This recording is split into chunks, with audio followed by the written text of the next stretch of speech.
Avant de plonger dans cette histoire incroyable, pensez à vous abonner à la chaîne et à activer la cloche. Ici, chaque récit a quelque chose à dire, et vous ne voudrez pas en manquer un seul.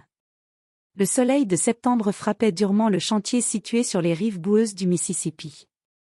La poussière flottait dans l'air chaud, se mêlant aux éclats métalliques des grues et aux coups sourds des marteaux-piqueurs. L'odeur de béton frais et de métal chauffé emplissait l'air, une senteur familière aux ouvriers, mais pesante pour les âmes fatiguées. Marcus Johnson, 28 ans, grand et athlétique, avançait avec précaution sur l'échafaudage. Sa peau noire étincelait sous le soleil, contrastant avec les vêtements tachés de poussière et de peinture. Marcus était respecté par ses collègues pour son efficacité et sa patience, mais il connaissait aussi les dangers d'un chantier où la hiérarchie ne tolère pas la moindre contestation. À quelques mètres de lui, Bradley Turner, le contremaître, arpentait le chantier avec l'autorité arrogante d'un homme qui croit que sa force et sa position justifient tout. Turner, 42 ans, aux traits durs et aux yeux froids, avait un mépris notoire pour ceux qu'il jugeait inférieurs, et Marcus était souvent la cible de ses remarques venimeuses. Ce jour-là, l'atmosphère était électrique. Les ouvriers murmuraient à voix basse sur les incidents des semaines précédentes, des erreurs attribuées à Marcus, des humiliations publiques, des tensions palpables. Pourtant, Marcus, calme, avançait comme un homme qui connaît sa valeur. Il ajustait chaque poutre avec précision, observait chaque fixation et évaluait chaque câble. Pour lui, chaque geste comptait, sa vie, et celle des autres, dépendaient de cette rigueur. Turner, voyant Marcus corriger une position de poutre sans permission, sentit son ego piqué. Il y avait quelque chose dans la façon dont Marcus déplaçait ses mains, sûr de lui, méthodique, qui irritait profondément Turner. « Qu'est-ce que tu crois faire, toi » hurla Turner, sa voix perçant le tumulte du chantier. « Tu crois vraiment que tu sais mieux que moi ?» Marcus, sans perdre son calme, se contenta de répondre d'une voix posée. « Je veux juste m'assurer que tout est sécurisé, Bradley. Personne ne veut d'accident ici. » Mais Turner n'écoutait pas aveuglé par sa colère et son orgueil, il s'avança brusquement, dans un geste impulsif, saisit Marcus par le col, le propulsant hors de l'échafaudage.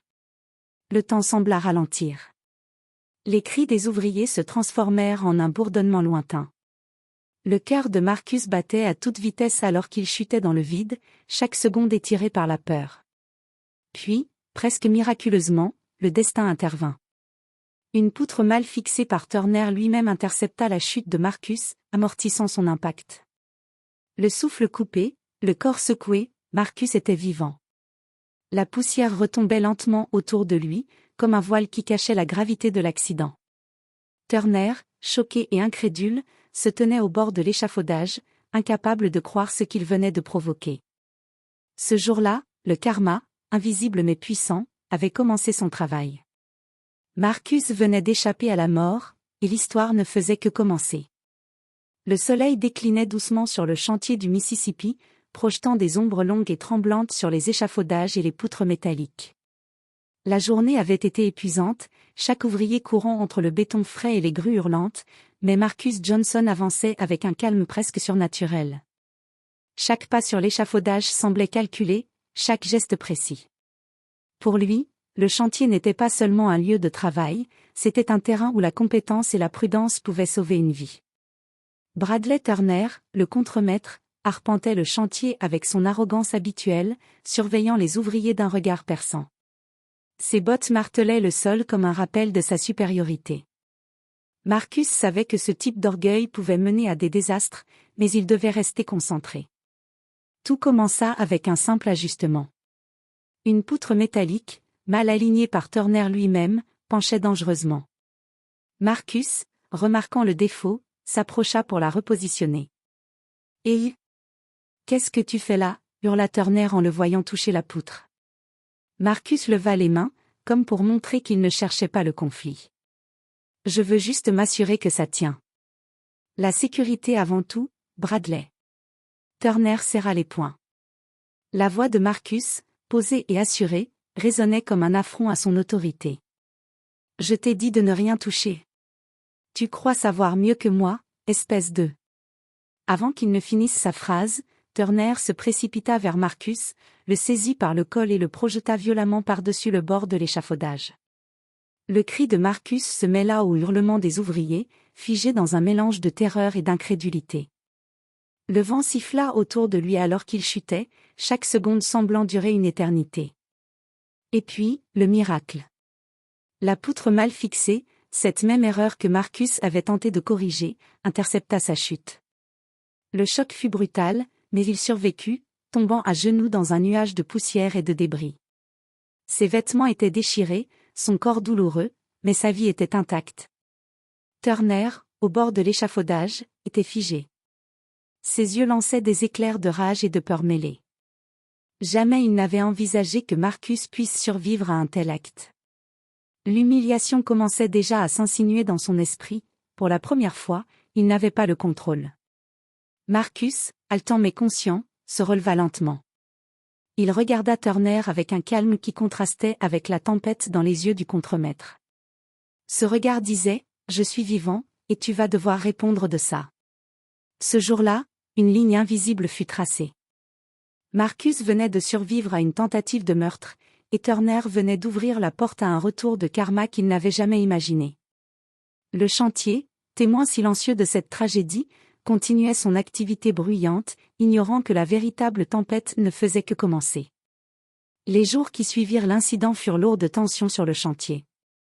Marcus Johnson continuait de travailler avec sa rigueur habituelle, mais chaque geste était observé, chaque regard chargé de suspicion.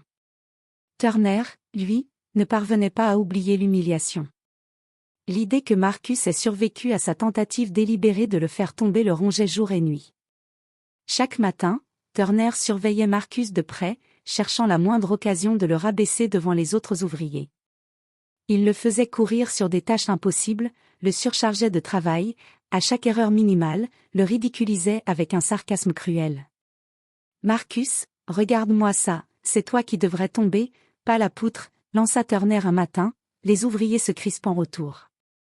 Mais Marcus, silencieux, continuait son travail, ses mains habiles ajustant les poutres, vérifiant chaque câble et chaque fixation avec un calme imperturbable. Il ne laissait pas l'ego blessé de Turner perturber son esprit. En réalité, Marcus n'était pas seulement un ouvrier, il était en train d'observer, de comprendre, et de préparer le moment où le karma frapperait. Dans les coulisses de ce chantier bruyant, Marcus commença à élaborer un plan. Il savait que Turner avait 3 grandes faiblesses. L'arrogance, il croyait que personne ne pouvait surpasser son autorité. L'impatience, il agissait souvent sans réfléchir, ce qui le rendait vulnérable. La précipitation dans les vérifications, il ignorait les détails, pensant que sa force suffisait à tout. Marcus savait que la vengeance ne devait pas être immédiate, mais subtile, méthodique, presque invisible.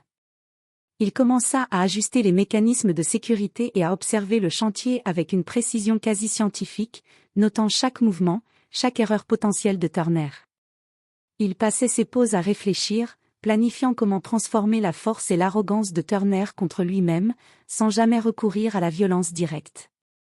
Il savait que l'humiliation que Turner avait infligée serait amplifiée par une leçon de vie qu'il ne pourrait pas ignorer. Les ouvriers, eux, commençaient à remarquer un changement subtil. Marcus ne parlait pas beaucoup, mais chaque mouvement qu'il faisait semblait chargé de détermination et de maîtrise. Certains chuchotaient. Il a survécu à cette chute, maintenant il semble presque invincible. Turner, lui, ne voyait rien venir. Chaque jour qui passait alimentait sa frustration et son obsession pour Marcus, le rendant de plus en plus imprudent. Il vérifiait les installations sans consulter personne, s'assurant de montrer à tous qu'il était le maître du chantier. Il ignorait que chaque geste était minutieusement observé et préparé pour devenir sa propre chute, non physique cette fois, mais morale et psychologique.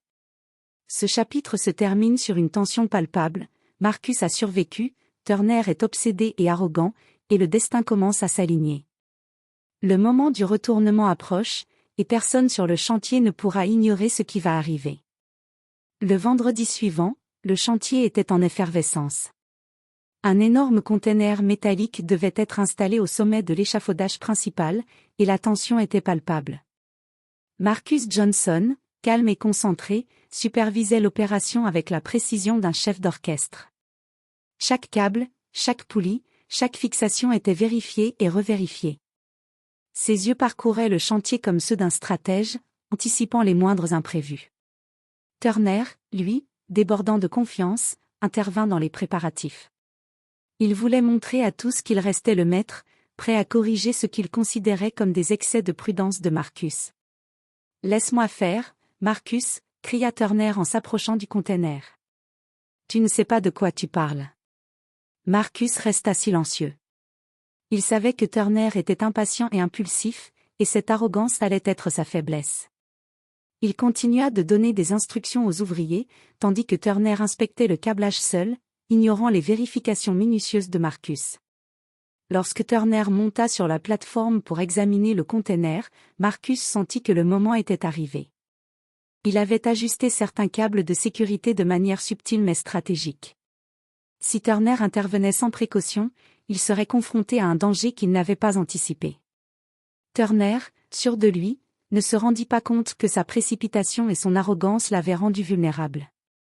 Soudain, le container bascula légèrement sous son poids et son déséquilibre, et Turner se retrouva suspendu dans le vide, accroché à un câble mal fixé. Ses cris perçurent l'air comme un avertissement. Marcus, calme, s'avança vers lui et tendit la main. Turner, paniqué, comprit que sa survie dépendait de celui qu'il avait tenté de humilier. Les autres ouvriers retenaient leur souffle, incapables de bouger. « Marcus, aidez-moi » balbutia Turner, terrorisé et humilié. Marcus le tira avec précaution vers la plateforme. Turner était sain et sauf, mais le choc et la peur qui traversaient ses yeux étaient pires que n'importe quelle chute. Pour la première fois, il ressentit ce que Marcus avait dû vivre, l'humiliation, la peur, et le sentiment d'être impuissant. « Tu vois, Bradley » dit Marcus d'une voix calme mais ferme. « La précipitation, l'arrogance, ça peut coûter très cher. Tu devrais y réfléchir. » Turner resta silencieux, incapable de formuler une réponse. Son orgueil avait été brisé, et pour la première fois, il regardait Marcus non plus comme un subordonné, mais comme quelqu'un dont la maîtrise et la patience surpassaient largement la sienne. Ce moment fut le tournant.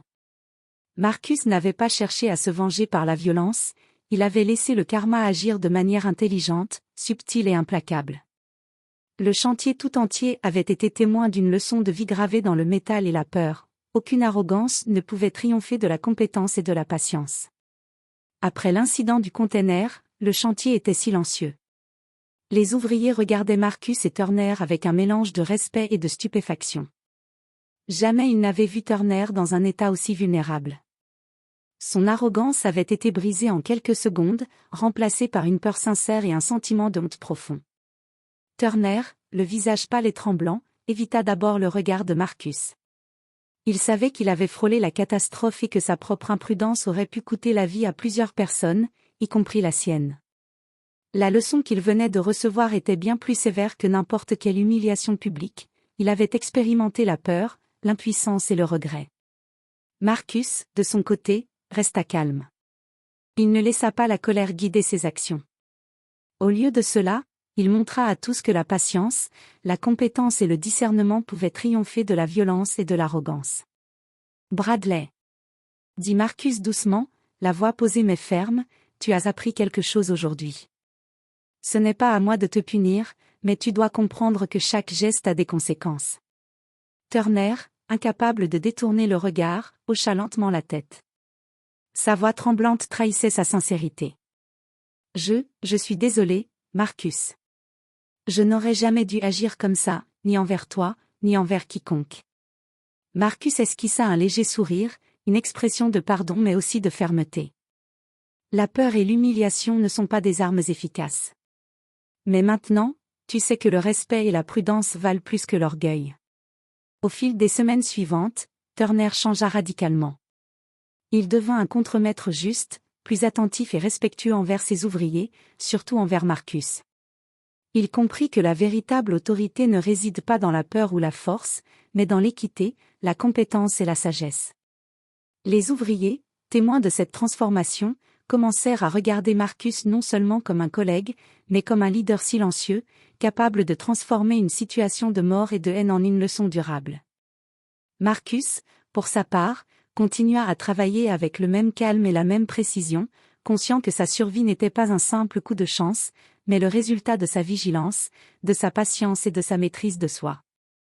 Le chantier, qui avait été le théâtre d'un drame intense et d'une injustice brutale, devint un symbole de rédemption et de karma.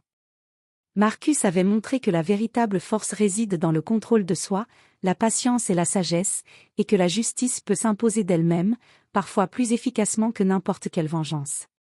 Alors que le soleil se couchait sur le chantier du Mississippi, les ombres des grues s'allongeaient paisiblement. Marcus observa l'horizon, serein, sachant que, pour une fois, le destin avait rendu justice de manière parfaite et implacable.